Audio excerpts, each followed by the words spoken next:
Welcome. Today we are at the Sheffield Institute for Translational Neuroscience, or SITraN, to interview Dr Esther Hobson. Dr Hobson is developing a telehealth system to help patients with MND, many of whom find it difficult to get to see their consultants and specialist nursing teams on a regular basis. The project is called TiM Tele Health in Motor Neurone Disease, and has the potential to enable a specialist team to monitor the health and well-being of patients and their carers whilst they are at home. The TiM Tele Health system is a system through which patients and their carers can enter data about their condition on a weekly basis. Their answers are automatically analysed and are available to their MND team. So, let's see if Dr Hobson is ready for us. So my name's Esther Hobson. I'm a doctor that works in the Motor Neurone Disease clinic. I'm training to become a consultant, and I'm funded at the moment through the National Institute of Health Research, which is part of the NHS, which funds research into things that can help improve the lives of patients with any condition, but in this case motor neurone disease. Right. And the reason I did this project was because I could see that when patients come to centres like Sheffield, they get fantastic care from lots of people, doctors, nurses, physios, breathing specialists. But it's quite a challenge to get to hospital. And also between the times you come to hospital, you might experience a problem and not really know what to do about it. Yeah. So my project is funded for 3 years, looking at how we can use technology to kind of sort of overcome some of those gaps in the kind of care that people get. Because some people get fantastic care where they live, and other people struggle, and it may not necessarily be geography, it might just be the setup at home or where they are, or it may be that they just can't go out of the house for long journeys anymore. Yeah. So we worked with a company called Mylan, which is a pharmaceutical company, who were keen to support us in developing an app that patients can use at home and carers. And they send information every week back to Teresa, our MND nurse here, who looks at it, and if there's a problem, she can do something about it. And also when the patient comes to clinic, we have a look at it beforehand. So when they come, we have a bit more of an idea about what's going on. Or if they can't travel to clinic, we can telephone them, but we've already done quite a lot of the kind of basic information gathering before they've even got on the telephone to us. Right. We work with patients and carers to design this because we thought it was really important that patients should be able to use this themselves. Yep. And it's not yet adaptable to be used with things like eye gaze. But we've found that actually people even with quite severe hand disability can actually use the app because it's quite big and quite easy to use. So I'll show you some of the things that we've got on it. It works on an Android tablet at the moment. Mm-hmm. And it asks the sort of questions that your doctor might ask you when you come to clinic. So it asks you about the function of your hands and your arms and your legs. Mm-hmm. It asks about speech and swallow. It asks questions about breathing, and also if you've got a breathing machine, it'll ask you questions about how you're finding that. It asks you questions about your general health and well-being, and it asks questions about nutrition. And for patients that can stand, we've got a set of wireless scales that they can stand on once a week, and we can keep an eye on their weight. And we get alerted if they're losing weight. Yeah, that's a good idea, that one. The other thing the scales can do is it can give us an idea of their balance score out of 100, and that's a new thing that no one's ever used before. So we're learning at the moment about what the scores mean for people, and what score might we worry about, and how that might change as they become more disabled. So, you know, if they're... So it's actually, sorry to interrupt, but that's actually a completely... Did that come about because you wanted the scales in there and you discovered that it was another tool to help progression diagnosis, if you like? Yeah, a lot of telehealth is about measuring numbers, so blood pressure, pulse, oxygen saturations, and we thought quite carefully about the sorts of things that we wanted to know about patients, and we realised that actually blood pressure is not very useful for motor neurone disease. Actually, even oxygen saturations are not really very useful. If you're getting to the point where you need to measure oxygen, you need to see a doctor. Yeah. So we did realise that weight's really important, and it is something we could measure really easily at home, and we had to have access, and we were provided with these scales with a grant from the Motor Neurone Disease Association. So they were kind enough to give us a little grant to pay for the scales and also the software and how it's integrated into our system, so that was quite important. Right. So once we developed it, we're in the process of testing it out, but I'll show you how it works. You can use it either by mobile broadband, or you can use it on your own home broadband, and actually most people have got broadband these days, but for those that haven't, there's options available for them to use it in a different way. And essentially it's a lot of the questions are built on things that we already know that we can use in MND to track people's progression. So this is part of a scale that we use called the ALS-FRS scale, which starts at normal. Now, can I just... I see this everywhere, the ALS-FRS scale. We know what the ALS stands for.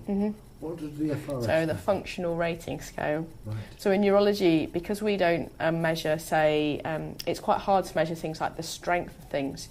What we're actually interested in is how you manage. Because it's no interest to you if you walk it takes you 6 minutes to walk a mile, or if it takes you 6 hours. What's interesting to you is, can you walk where you want to go? Do you need help? Can you get up the stairs? Can you use pens and paper and technology and things? So it's looking at the kind of how you actually function. So in this sort of situation, the scale goes down and it assigns a number depending on what you're on, and it will be alerted. And we'll expect things to change, but if things change very rapidly, we get an alert about that. And we can also see a graph of the score to see how people are progressing. And if they're progressing very slowly, that's very reassuring, and it may be they don't need to come to clinic, and we can just telephone them, things are going well, anything you want to talk about. Did some of that have to change with the discovery of I'm not going to use the right word, but there's a hiatus that can take place within MND at a relatively early stage where there is no symptom progression for, in some people, a couple of months, in some people, a couple of years. So we've got patients at the moment who are very early in the disease using the app, as well as patients who are quite far progressed. And that's been quite useful because it's interesting to see the sorts of things they need. So they're often very reassured that things haven't changed, and they can see this by answering these questions. And they may actually then decide, I don't really want to come to clinic, I'm fine. I can go on my holiday and I'll put it back for another couple of months and come then.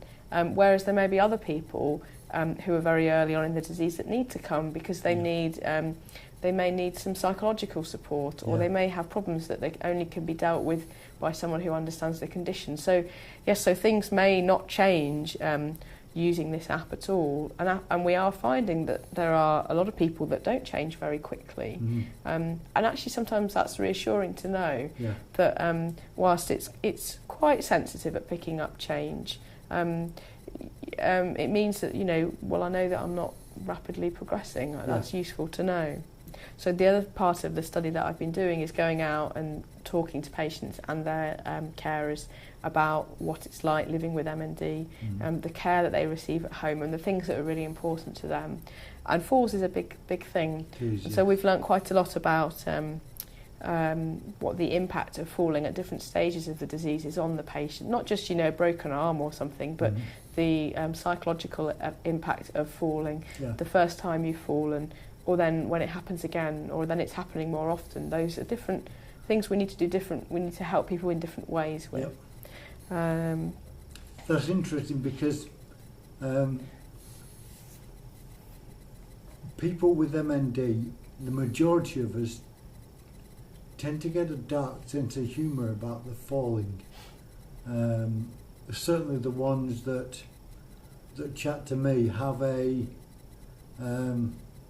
if you didn't laugh you'd cry kind of thing.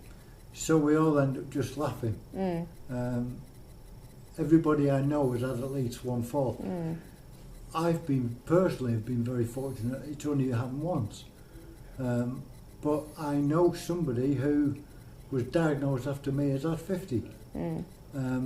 It doesn't necessarily identify a more rapidly progressing, maybe just somebody determined to not let MND stop them doing what they do. So whilst this might give you an idea about your function and progression of the disease, actually what we're hoping to do is to give us an idea about the things that are important to people, and that might be different. That might be progression, and they might want to know about that. But actually, what is it that on a day-to-day basis that's important to people with MND that we could potentially do something about?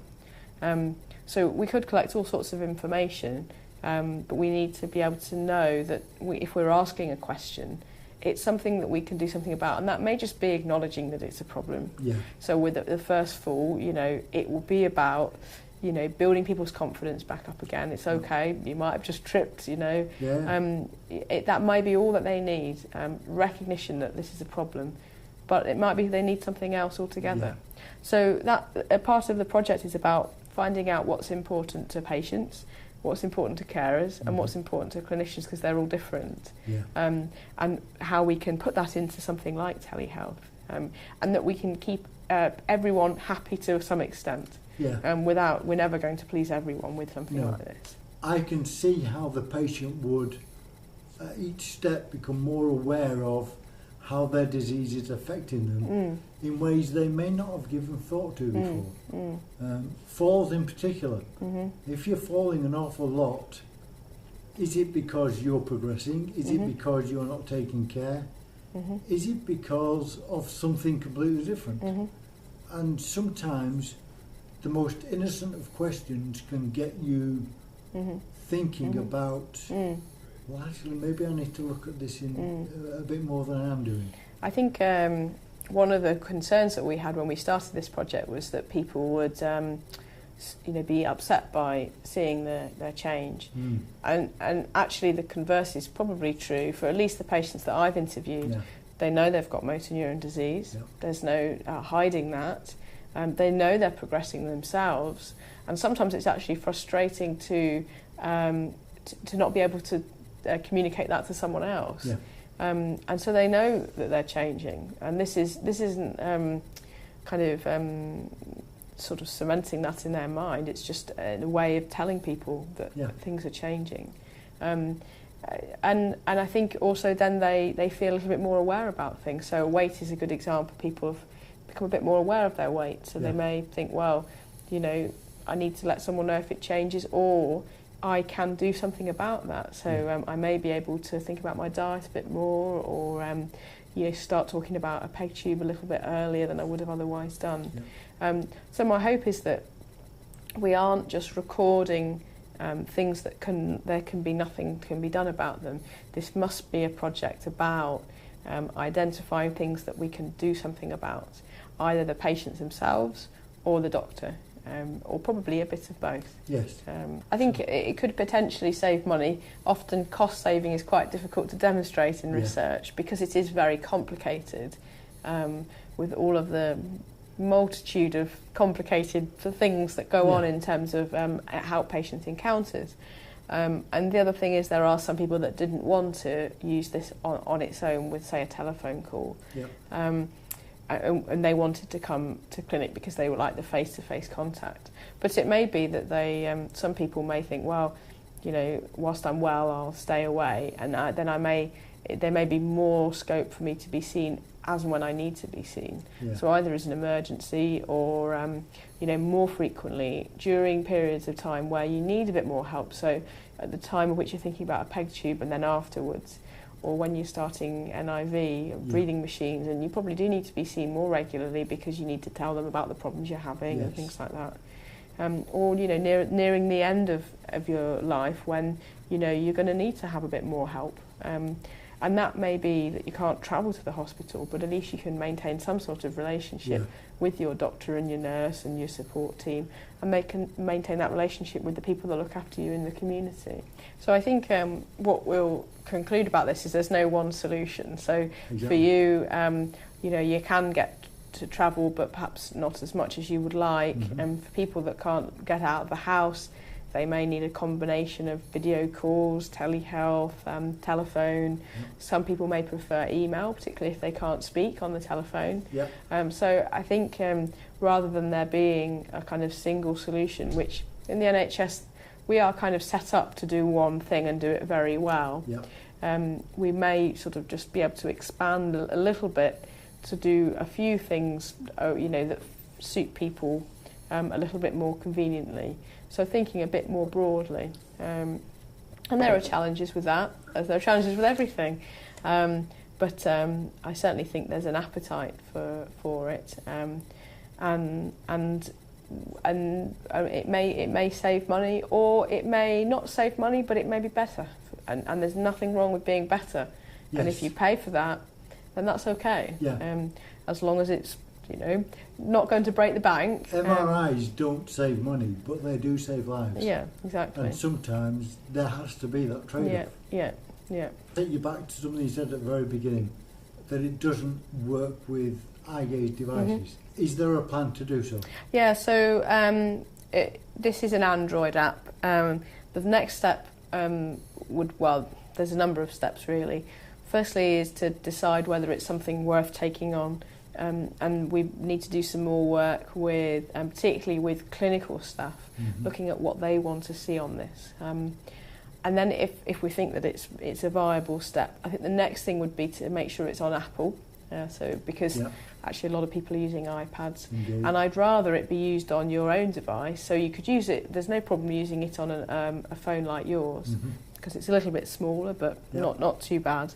And then once we get to that point, we may have like a PC-based thing, or a web-based thing where people can use it for eye gaze. So I think there is another solution, which struck me when you first said it, and that is there are so many really brilliant Android emulators. BlueStack's just one example, where it will run in a browser window as an emulator. So that may be the best. My idea would be for it to be used, so people use it on their own device, so they're comfortable with it and they take it around with them all. They don't worry about breaking it or things like that. That it be available for people with no technology at all at home, so it's easy to use, and this is. And that yes, it can be. And I think it's really important that people are using it themselves. I think there are people that haven't used it themselves, and people have been more than happy to let their carer use it for them. The questions are not so personal that you'd want to keep them separate. A number of the carers want to do their questions on their own, and that's fine, they can do that. But it's important that people feel involved with their care, and if it at all possible can do it themselves. And I'm sure that there's no reason why it's very simple that people shouldn't be able to use it on whatever device they've got. I think it's important to say it's very early stages. I mean, you like technology yourself. These technology, the GoPro Hero 4 is probably the 4th version, but if you imagine there were probably 50 versions before they started releasing them. And between every improvement, there's probably 10 that they've tried that didn't work. And it's important that we don't, to become acceptable, technology does have to be up to date and modern, and so and it also has to work for the NHS service as well. So because of that, we're in the very early stages, and we're just listening and finding out and thinking about it at the moment, with the hope that in the future it will be useful. And it may be, my hope will be that I will be out of a job at some point, because I won't have to do this at all with anyone. But in the meantime, whilst we wait for the cure, our hope is that we can improve people's lives. I think the other important thing to say is it's never going to replace fantastic M&D nurses and doctors and physios and OTs who go out to people's homes, who see people in clinic. And if we could just give everyone access to that, that may be all we need. But we know that that's not necessarily possible. And we also want to, and we know that if you come to a specialist clinic, you do better. And if there's things that we can draw out of that, whatever that X factor is, if we can ensure that everyone gets that X factor wherever they live or whatever their disability, that would be the ideal goal whilst we're waiting for the treatment to come along, really. Exactly. Do you feel that this will help raise the bar for MND care when it's fully implemented?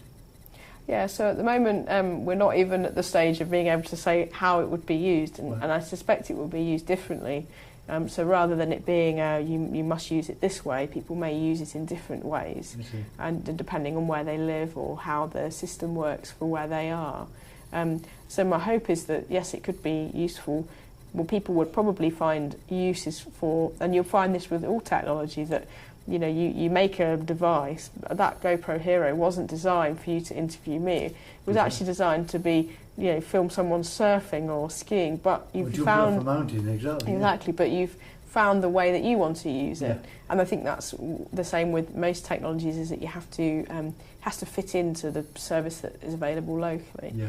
And yes, my hope is that that I can't imagine there are many people where there is absolutely nothing out there.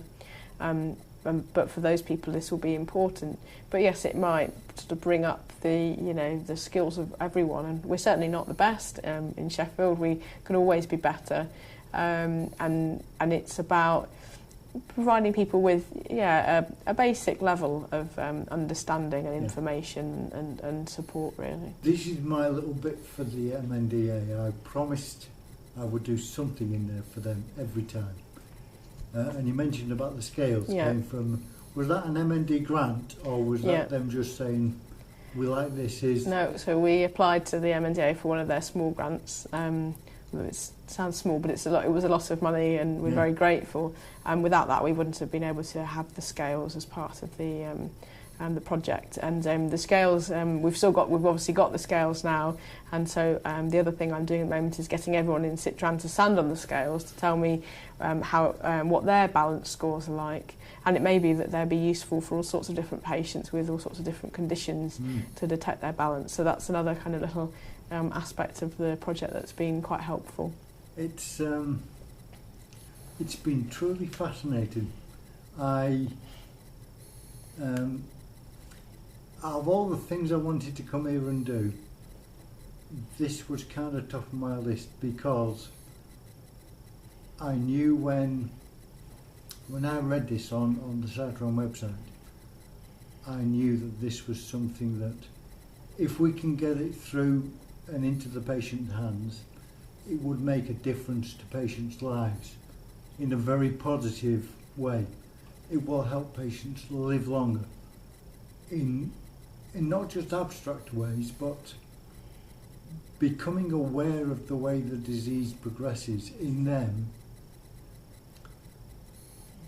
because the problem we have is the only data we've got on how the disease progresses is somebody else's data.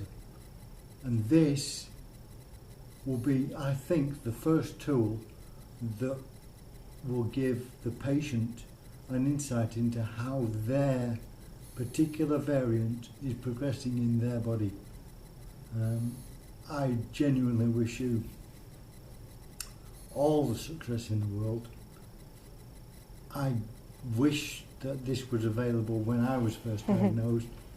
It wasn't, but for some patients it will be everything. Thank you. Well, thanks for interviewing me. It's been a pleasure.